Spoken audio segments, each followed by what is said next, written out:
Hi everyone, Janie here. Welcome back. I'm obviously not in my garden today. I am in Lynn's garden. Hi Lynn. Hi. Thank you so much for letting us be here today. You're welcome. So as you can probably see behind me, Lynn is a native gardener, which is very fun. I love me some California natives. And Lynn, you are in a garden tour that's coming up the weekend of the April 18th and 19th, and it's called Gardens Got Natives. Yeah. I think the important thing is raising awareness of how important natives are for our pollinators and for our plants, just making sure we have a lot of biodiversity.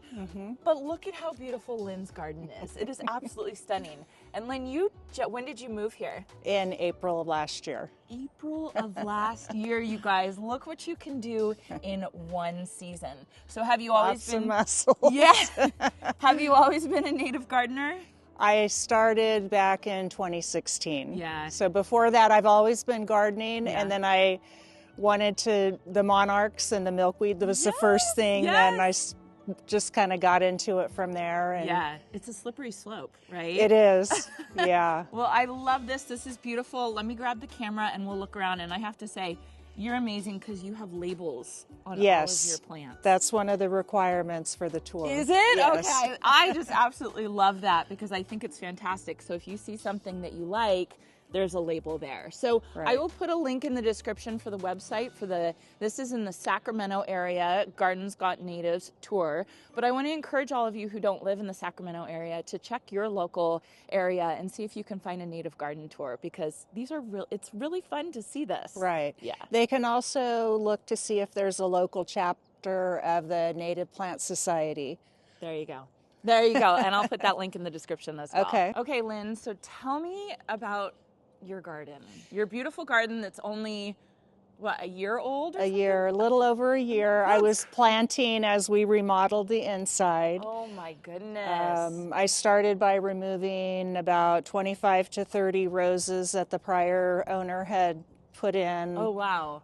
Buried the lawn, just kind of increased the height of some of the lawn area with some mulch. And then started working kind of from the center out. Yeah. And I'm still going to nurseries to buy more plants. Yeah.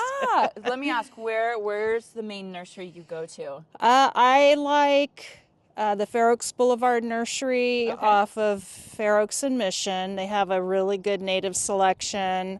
I also drive to Richmond several times a year to the Watershed and Curious Floral. I love Curious Flora. It's beautiful there. Yeah. And then Cal Flora in Fulton, which is about a 2-hour drive. Okay. I've bought quite many trips to their nursery. Okay.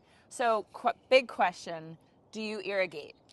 No, I buried all of the irrigation. I'm hand watering as needed. I work from home, so it's easier to come out during the summer and water. Ideally, most of what I'm planting won't require a lot of water once it's established. Wow. And I've tried to plant things that bloom at different times of the season. So I have stuff all year long. Oh, how neat. So a lot of the stuff that I have now is new to me. I'll see how it does and then maybe change things up for next year. I do plant all year long. They say only plant in the fall, but I like to break the rules. I love it. I totally agree with you. It's always fun to break the rules. Yeah. I cannot get over this penstemon right here. That's a showy penstemon. Showy penstemon. This is so beautiful. And then with the California poppies behind it, it's really, really gorgeous. So tell me about a couple of your favorite natives. Oh gosh. I know that's a hard question.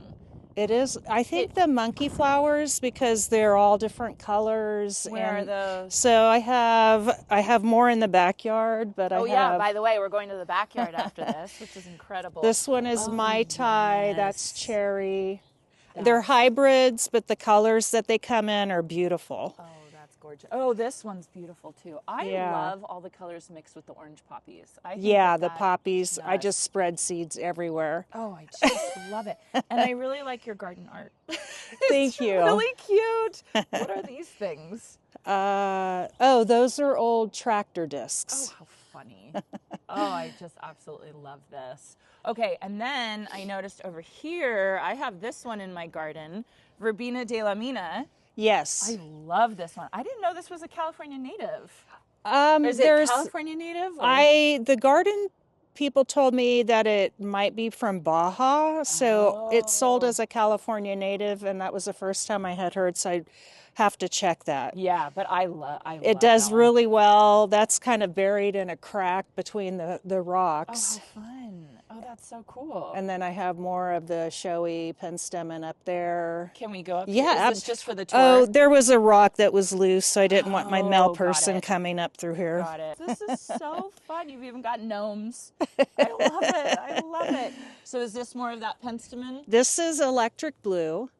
And I've had a really hard time with ants last year, so I come out and I don't want to use poison. Okay. So I just soak it with water, spray the ants off.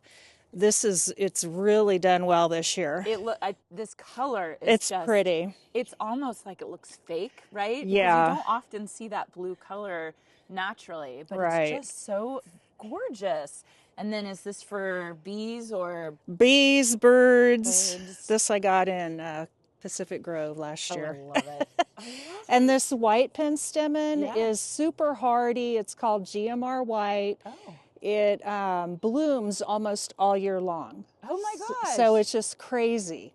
I had no idea how easy that one was. So I've got some more in the back of that one. See, I love hearing stuff like that when there's a plant that's going to be so easy, bloom all year long. Like that's a gold. That's a gold. That's a piece of gold. Yeah, there's a few that I'll point out that bloom all year. And they're beautiful. The they white are is beautiful. And the bees, the carpenter bees, the ladybugs. They love it. And then this is called a big saccaton. I just happened to buy this plant about 1.5 years ago, and it gets really tall with these real pretty plumes. Oh, neat. So it's, it'll take probably another month, and then it's just I think there were ladybugs and stuff in it. Oh, how neat. Yeah. Oh, that's cool. It's a very pretty, airy, grassy. Yes. Like, I love that look. And super easy. Oh, it's just really, really pretty. So what a change from having a rose garden, and you said lava rock, right? And lawn under here. Oh, and lawn under here, too. Yeah. What a change. What a change. So you can kind of see the height of,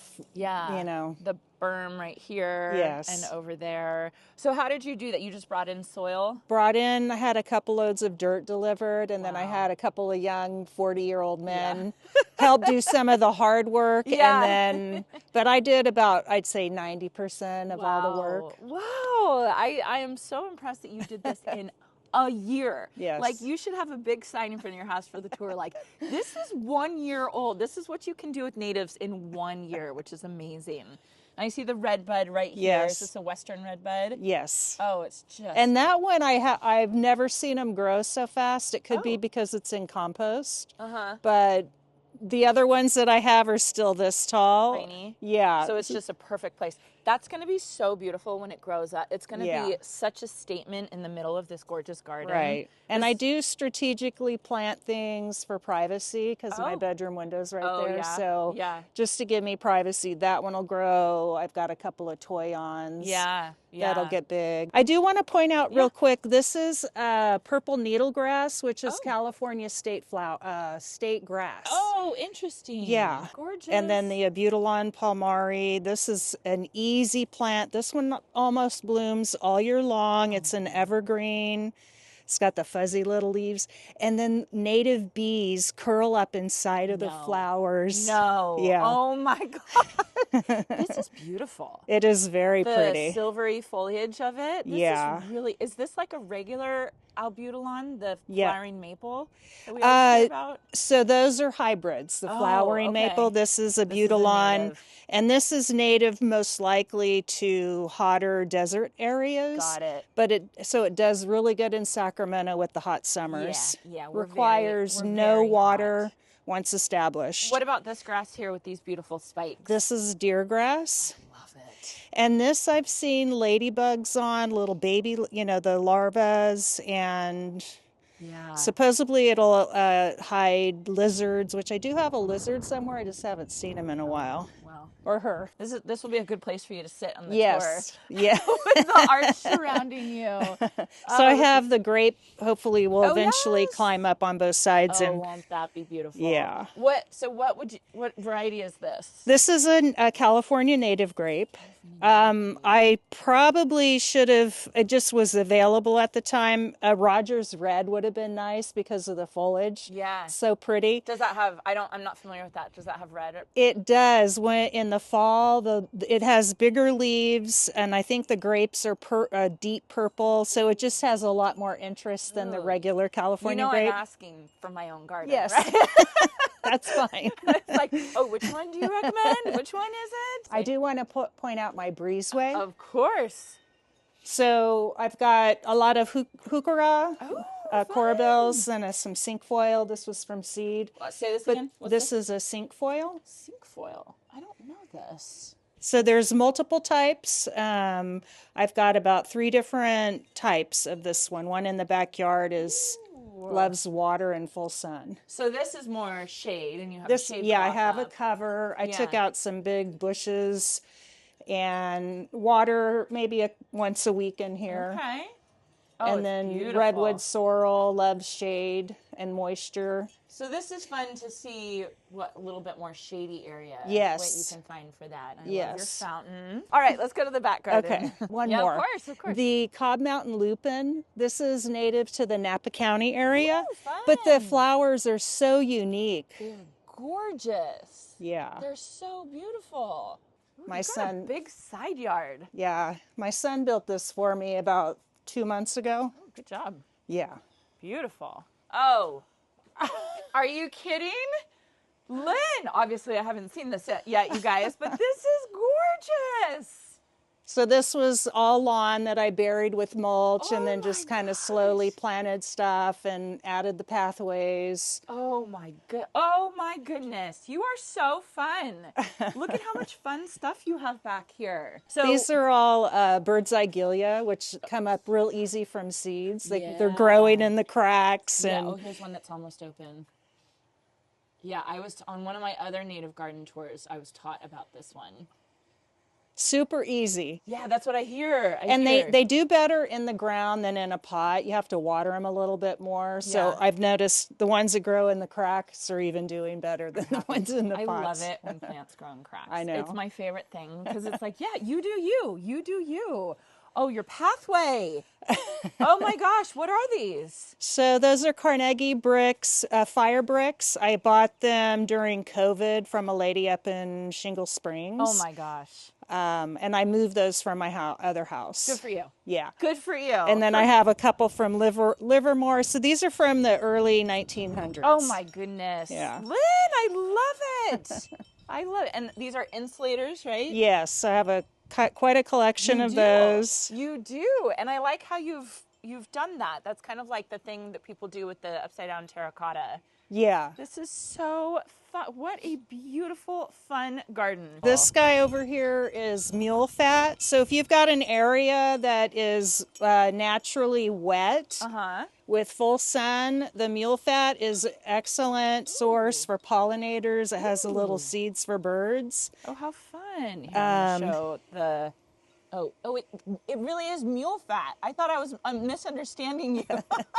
So I'm more familiar with the common names than the botanical names. Totally. I'm learning still. Totally. Yeah. I get why there's botanical names. It makes it easy, but like it's so much easier to say mule fat than whatever else it is. So I do have at least 200 different types of plants because I've gone through 200 of the labels. Oh my goodness. And I could use more. Oh my goodness. I mean, that's pretty cool to say that. I mean, think about the biodiversity that you're putting in your garden. Yeah. And making sure that the pollinators can get to it and these plants can keep going. Right. I absolutely love that. Oh, you've got beautiful columbine over here. So that's a hybrid. That one came up from the previous owner, and it's done so well. I'm just leaving it. Yeah. It's beautiful. And I see you've left some of your roses. Yes. Those are from the previous owner, I'm assuming. Yeah, and they're all, I hacked them all back.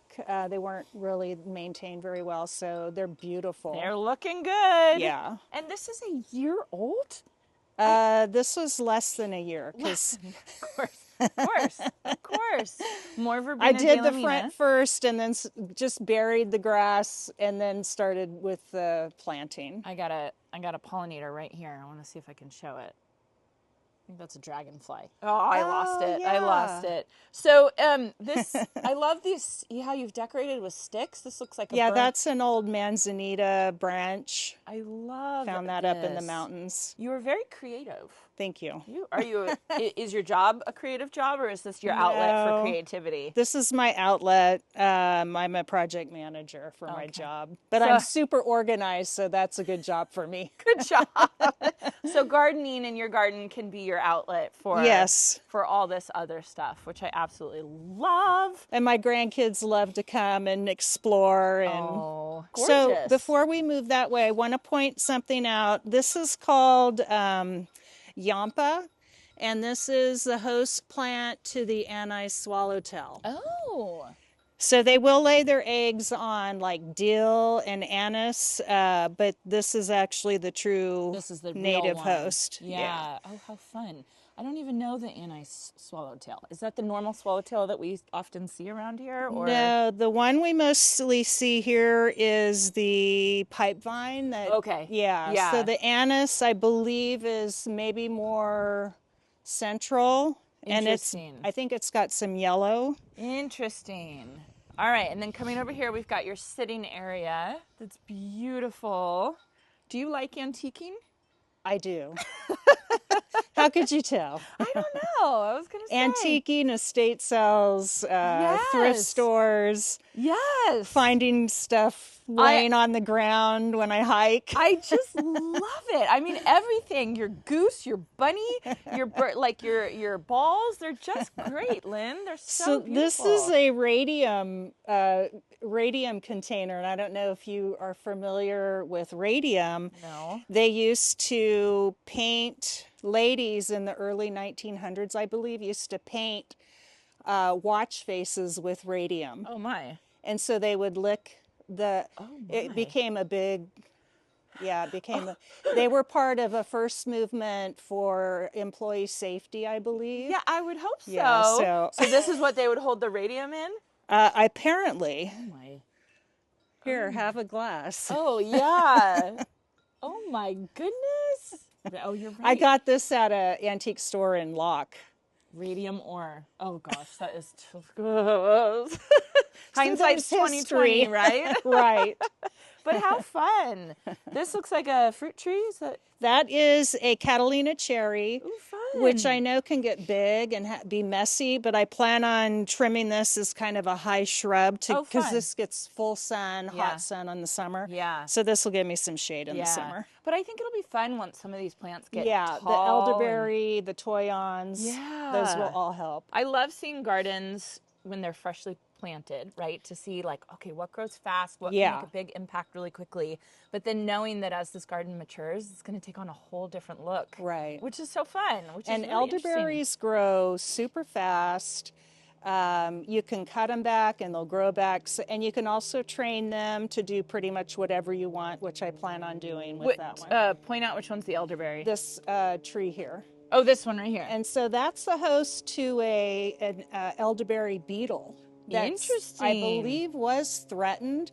They're all along the American River Parkway. Oh. So they're a protective insect. Does that say blue elderberry? Yes. Okay. All right. So there was a gigantic orange tree here my son helped take that out. And most of these are shade plants, but they're in full sun. I like to kind of push the envelope sometimes. Love it. So the Pacific 9 bark, which is, I've got about 4 or 5 of those back here. I think I have one that's blooming that has a little white flower. Oh, I see. On it. Yeah. Yep, I see it right here.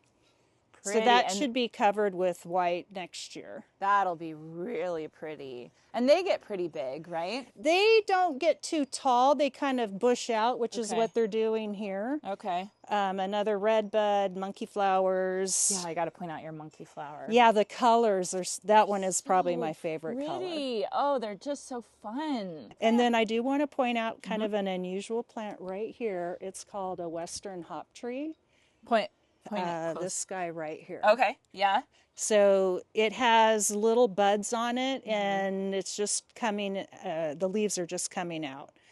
So it's kind of unusual. It's not really a common plant in the garden. Is it going to be like a tree eventually, or? It should grow to a tree. We'll see. What made you decide to add that?